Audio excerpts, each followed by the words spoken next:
am a woman. Now please welcome to the stage, Miss Orpah Winfrey.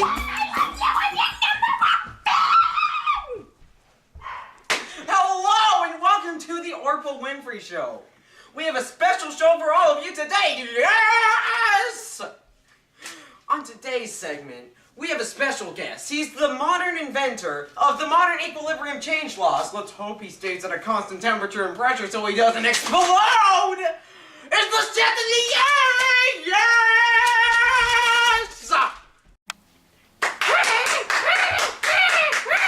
Yes! Hello! How are you, the Chatelier? Hello, Orpah. Oh, what's up? Have a seat, have a seat, have a seat, have a seat. Yes, Orpah. Well, why don't you introduce yourself to our viewers? Well, hello there, everybody. I am LeChatelier's, but you can call me LC, but not the one from the hills. Ooh. But anyways, I founded the equilibrium laws of science. It's beautiful. Very beautiful. And how have you been lately, I've been- LC? I've been great, OW. Oh! Yes, why don't you explain your Le Chatelier law to our viewers? Well, my basic idea of the law is that when you put some sort of a stress on a reaction, the equilibrium will change to compensate for that stress that you put on it. It's just very simple, people. That's fascinating. And, why don't we go through a few scenarios here? Now, regarding concentration, how does that affect the equilibrium of a reaction? If you're going to add concentration to the reactant side, you're going to see an output of the products. And if you're going to add concentration to the products, then you will see an output of the reactants. It's just whichever side you put more of in, you're going to see more out of the opposite side. Wow, that is fascinating. Yeah, it's quite fascinating, That is actually. very fascinating. You can make all sorts of beautiful substances with it. Regarding the change in volume and equilibrium, regarding the change in volume, how does that shift the equilibrium? When you add volume to a reaction, whichever side, the reactants or the products, has the greater number of moles of stuff, that's the one that's going to be made. It's basically giving it room to get the party started. She said party? Orpah likes a party. You should know that. Yes. Okay. Oh. Yes. Now back to your explanation. If you decrease the volume, whichever side has fewer moles of stuff is going to be the one that's made, either the reactants or the products. So if you have 5 Now moles regarding the change in temperature, how does that affect the equilibrium? well, the endothermic wants the heat and needs the heat to make the reaction happen.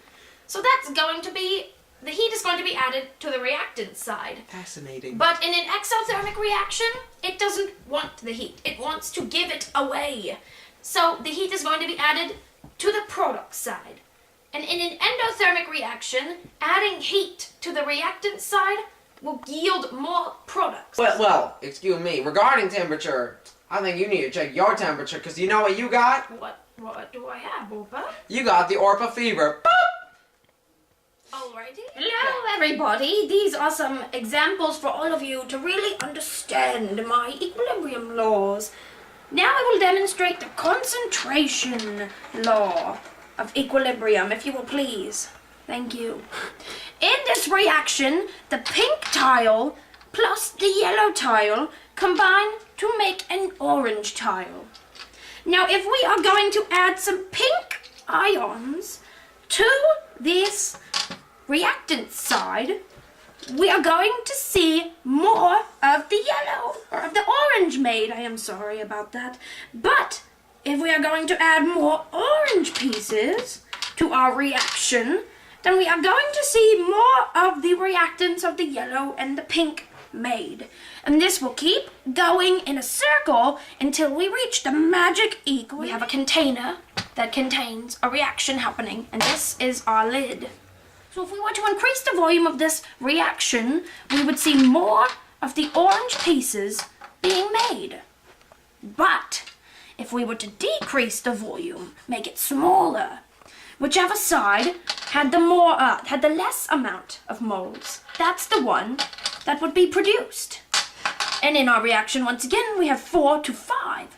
So we would see more of the pink and more of the yellow being made. Now in our reaction here, you have yellow plus pink plus heat gives you orange. Now if we had to classify this reaction, it would be endothermic because it needs heat in order to make the products. So by adding heat, what you are doing is you are allowing this reaction to take place, giving you more of the orange. But if this wasn't right, and it was this way around,